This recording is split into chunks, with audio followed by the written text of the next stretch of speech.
India market invest মাইন্ডসেটে আপনাদের স্বাগত। যা চ্যানেল নতুন এসেছেন তাদের হলো প্লিজ চ্যানেলটাকে সাবস্ক্রাইব করবেন, লাইক করবেন, বেল আইকনটা প্রেস করবেন, তার সাথে অল বাটনটা প্রেস করবেন। নোটিফিকেশনটা কিন্তু সঙ্গে সঙ্গে আপনাদের কাছে গিয়ে পৌঁছাবে। দেখুন স্যার, এখন কিন্তু আমরা একটা কোম্পানি নিয়ে আলোচনা করতে চলেছি, যেখানে কোম্পানির রেজাল্ট গতকাল বেরিয়েছে। কোম্পানি ফিউচার ওরিয়েন্টেড বিজনেস করে। এই কোম্পানিটা কিন্তু আপনি লং টার্মের জন্য আরামসে ইনভেস্টমেন্ট করতে পারেন, যেখানে কোম্পানি তিনটে সেগমেন্টে কাজ করে, আর তিনটে সেগমেন্টই কিন্তু ফিউচার ওরিয়েন্টেড। যেখানে কোম্পানিটা লাস্ট 4-5 বছর ব্যাপক একটা রিটার্ন নিয়েছে, ভবিষ্যতে আরও ভালো রিটার্ন দিতে পারে। লং টার্ম মিনস আপনি কিন্তু 15-20 বছর আরামসে এই কোম্পানিটা হোল্ড করতে পারেন।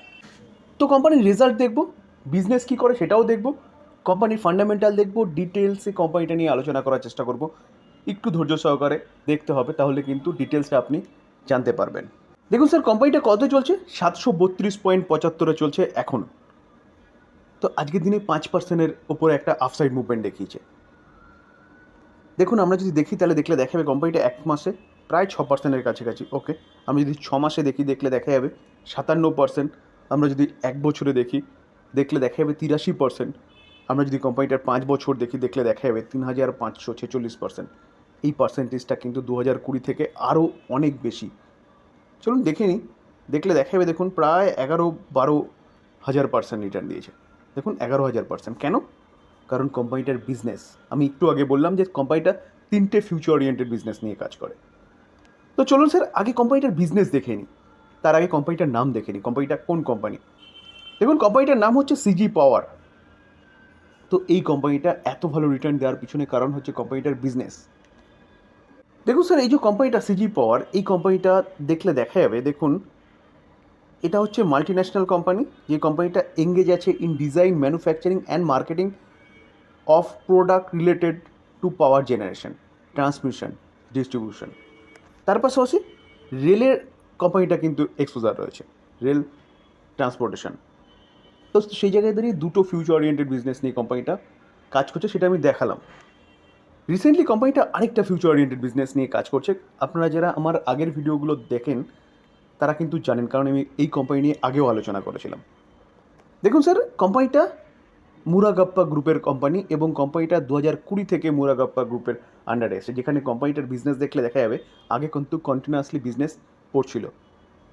তো 2020 থেকে যবে মুরাগাপ্পা গ্রুপ এই কোম্পানিটাই কিনেছে, এই কোম্পানিটার কিন্তু বিজনেস মডেলই চেঞ্জ হয়ে গেছে।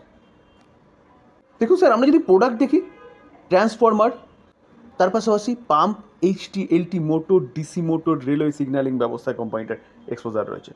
তাহলে কোম্পানিটা পাওয়ার জেনারেশন, ট্রান্সমিশন, ডিস্ট্রিবিউশনের কাজ করছে। বিভিন্ন ইলেকট্রনিক গুডস কোম্পানিটা তৈরি করছে, বিশেষ করে পাম্প বা মোটর, তার পাশাপাশি রেলওয়ে সিগন্যালিং। এবং স্যার প্যারেন্ট কোম্পানি হিসেবে দেখলে দেখা যাবে কি, মুরাগাপ্পা গ্রুপ, যেটা একটু আগে আমি বলছিলাম। স্যার এই যে আর্টিকেলটা দেখতে চলেছি সেটা কবেকার আর্টিকেল?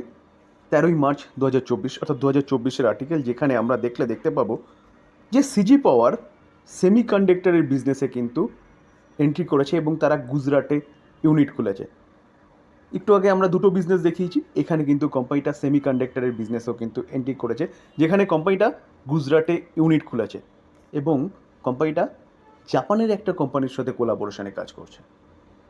তাহলে বুঝতে পারছেন যে কোম্পানিটা তিনটে ফিউচার ওরিয়েন্টেড বিজনেস নিয়ে কাজ করছে, যেখানে সেমিকন্ডাক্টরের বিজনেস তো আরও ভালো বিজনেস।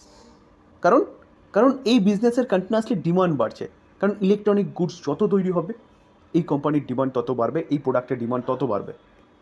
তার পাশাপাশি স্যার ইলেকট্রিক ভেহিকেলসের জমানা আসছে, যেখানে কিন্তু এই সেমিকন্ডাক্টরের ডিমান্ড বা চিপের ডিমান্ড আরও বাড়িয়ে দেবে। অলরেডি স্যার চিপের ডিমান্ড বা সেমিকন্ডাক্টরের ডিমান্ড আকাশে রয়েছে, সেখানে ইলেকট্রিক ভেহিকেলস কিন্তু আরও ডিমান্ডটাকে বাড়াচ্ছে, যার জন্যে ভারতও এখন সেমিকন্ডাক্টরের ম্যানুফ্যাকচারিংয়ের দিকে কিন্তু এগোচ্ছে। বড় বড় গ্রুপ ভারতের টাটাও কিন্তু এখন সেমিকন্ডাক্টর নিয়ে কাজ শুরু করেছে। তো এই কোম্পানিটাও কাজ করছে, মাথায় রাখবেন স্যার। যেখানে কোম্পানিটা বলছে কি, প্রোডাকশন ইন দ্য নেক্সট 2.5 থেকে 3 বছরের মধ্যে চালু হতে চলেছে, এবং এই কোম্পানিতে কতজন কাজ করছে? 5,000 এমপ্লয় সেমিকন্ডাক্টরের বিজনেসে, যেখানে যে ইউনিটটা গুজরাটে খোলা হয়েছে। যেখানে স্যার কোম্পানিটা কত 7,000 crore ইনভেস্ট করতে চলেছে। কিসের জন্য? দেখুন, দেখলে দেখা যাবে semiconductor assembly and test facility in Gujarat. তো স্যার এতটা সময় আমি বিজনেস নিয়ে কেন আলোচনা করলাম? স্যার আমি সবসময় বলি যে কোনো কোম্পানিতে ইনভেস্টমেন্ট করার আগে কোম্পানির বিজনেসটাকে দেখবেন। তো স্যার এই হচ্ছে কোম্পানির বিজনেস, সেখানে কোম্পানি কিন্তু বিজনেস ভালো করছে, এবং ফিউচার ওরিয়েন্টেড বিজনেস করছে, ভবিষ্যতে এই প্রোডাক্টের ডিমান্ড আরও বাড়বে, কোম্পানি আরও গ্রো হবে, তার সাথে সাথে কিন্তু শেয়ার হোল্ডারদেরও গ্রো করে দেবে। তো চলুন কোম্পানির রেজাল্ট গতকাল ডিক্লেয়ার হয়েছিল, সেই রেজাল্টটা একটু আমরা দেখে নিই। স্যার আমরা কনসোলিডেটেড নাম্বার দেখব, রুপিস কি আছে, রুপিস ইন কারোয়ে রয়েছে। ওকে, আমরা কি দেখবো এবার, সিকোয়েন্স দেখব, 30/6/23, 3/24, 6/24, সিকোয়েন্স একদম ঠিকঠাক আছে। আমরা যদি কোম্পানির টোটাল ইনকাম দেখি, তাহলে টোটাল ইনকাম দেখলে দেখা যাবে কোম্পানি এক বছর আগে 1896, 2239, 2260 ইয়ারলি এবং কোয়ার্টারলি কোম্পানির ইনকাম যেটা সেটা কিন্তু জাম্প করেছে। এবার আমরা কি দেখবো, এবার হচ্ছে আমরা কোম্পানির এক্সপেন্সেস দেখে নেবো। তো এক্সপেন্সেস দেখলে দেখা যাবে, দেখুন এক বছর আগে 1633, আগের কোয়ার্টারে 1932, এই কোয়ার্টারে 1925। তো ইনকাম ইয়ারলি জাম্প করলেও কোয়ার্টারলি কিন্তু স্লাইট হলেও খরচা কমেছে। তো সেই অনুযায়ী ইনকাম মাইনাস এক্সপেন্সেস করলে পরে অপারেটিং প্রফিট পাওয়া যায়। তো আমরা যদি অপারেটিং প্রফিট দেখলে দেখা যাবে, দেখুন এক বছর আগে 222.56, আগের কোয়ার্টারে 307.03, 335.67 হচ্ছে এই কোয়ার্টারে।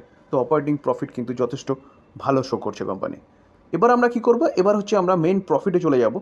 তো প্রফিট আফটার ট্যাক্স, তো প্রফিট আফটার ট্যাক্স দেখলে দেখা যাবে, দেখুন কোম্পানি এক বছর আগে কী করেছে, 302.84, আগের কোয়ার্টারে 333.81, এই কোয়ার্টারে 233.81, এই কোয়ার্টারে 241.24।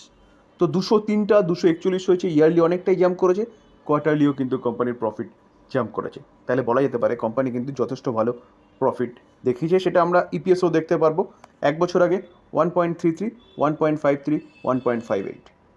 স্যার কোম্পানি ভালো রেজাল্ট করেছে বলে কিন্তু স্যার আজকে এতটা ভালো আপসাইড মুভমেন্ট এখনও পর্যন্ত কোম্পানি দেখাচ্ছে। দেখুন প্রায় অলমোস্ট 6%-এর কাছাকাছি জাস্ট আলোচনা করতে করতেই চলে গেছে। তো এস্টিমেটকেও কোম্পানি কিন্তু বিট করেছে জুন মাসে 1.94% হারে। চলুন স্যার এবার আমরা কোম্পানি একটু ফান্ডামেন্টাল দেখে নিই, লাস্ট কয়েক বছর কীরকম কোম্পানির রেজাল্ট করেছে এবং ব্যালেন্স শিট কী আছে। স্যার আমরা যদি কোম্পানির রিজার্ভ দেখি, 2020-তে কোম্পানি মাইনাসে ছিল, যখন এই কোম্পানিটা মুরাগাপ্পা গ্রুপের পার্ট হচ্ছে তখনের কথা বলছি। 21-এ 724 কারোর, 22-এ 1530, 23-এ দেখুন 2124, 24-এ 2939। তো কোথায় মাইনাসে ছিল কোম্পানির রিজার্ভ, সেই রিজার্ভ কিন্তু কোথায় এসছে, 2939-এ। তাহলে কোম্পানি ভালো বিজনেস করছে, যার জন্য রিজার্ভ বাড়ছে। দেখুন লং টার্ম বোরিং যদি 5 বছর আগে দেখতেন, তাহলে 292, 812, সেই লং টার্ম বোরিং কোথায় এসছে এখন, 0 2024-এ। অর্থাৎ কোম্পানির কাছে কোনো লং টার্ম বোরিং নেই, short term boring only for 2.69 কারোর। তো সেটা নেই বললেই চলে।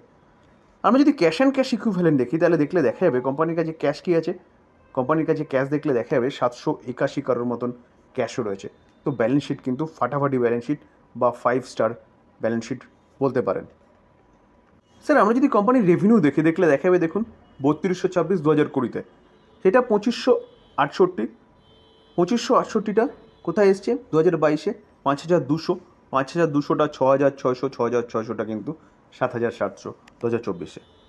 তাহলে কোম্পানির রেভিনিউ যেটা সেটা কিন্তু বাড়ছে। আমরা যদি কোম্পানির প্রফিট দেখি, মাইনাসে ছিল প্রফিট 2020-তে, সেই প্রফিট কোথায় এসছে 688, 627, 627 থেকে দেখুন 785,004।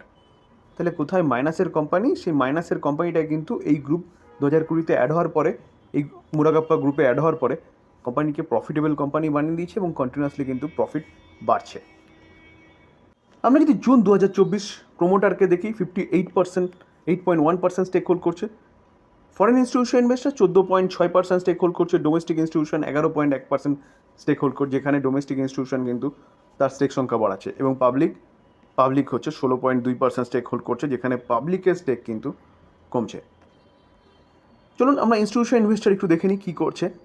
দেখুন মিউচুয়াল ফান্ড 7%-এর ওপরে স্টেক হোল্ড করছে, 34টা মিউচুয়াল ফান্ড রয়েছে। এক্সেস মিউচুয়াল ফান্ড একাই 1.82% স্টেক হোল্ড করছে। ফরেন পোর্টফোলিও ইনভেস্টার 14.09, 550টা ফরেন পোর্টফোলিও ইনভেস্টার রয়েছে, যেখানে আমরা দেখতে পারবো যে qualified institutional buyers 1.89% stake hold করছে।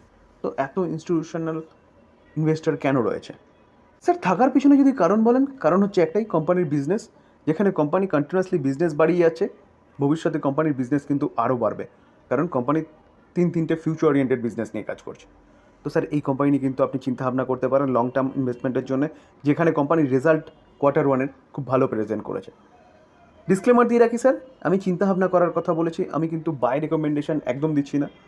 বাই সেল রেকমেন্ডেশন, আপনি বাই করবেন কি করবেন না সেটা টোটালি আপনার ডিসিশন, আপনি ভালো মতন অ্যানালাইসিস করবেন তারপরে করবেন। এই ভিডিওটা হয়তো আপনাকে কিছুটা হেল্প করবে। আলোচনা এই পর্যন্ত। যদি ভালো লাগে, যারা চ্যানেল নতুন এসেছেন তাদেরগুলো প্লিজ চ্যানেলটাকে সাবস্ক্রাইব করবেন, লাইক করবেন, বেল আইকনটা প্রেস করবেন, তার সাথে অল বাটনটা প্রেস করবেন। নোটিফিকেশনটা কিন্তু সঙ্গে সঙ্গে আপনাদের কাছে গিয়ে পৌঁছবে। থ্যাংক ইউ, ভালো থাকবেন।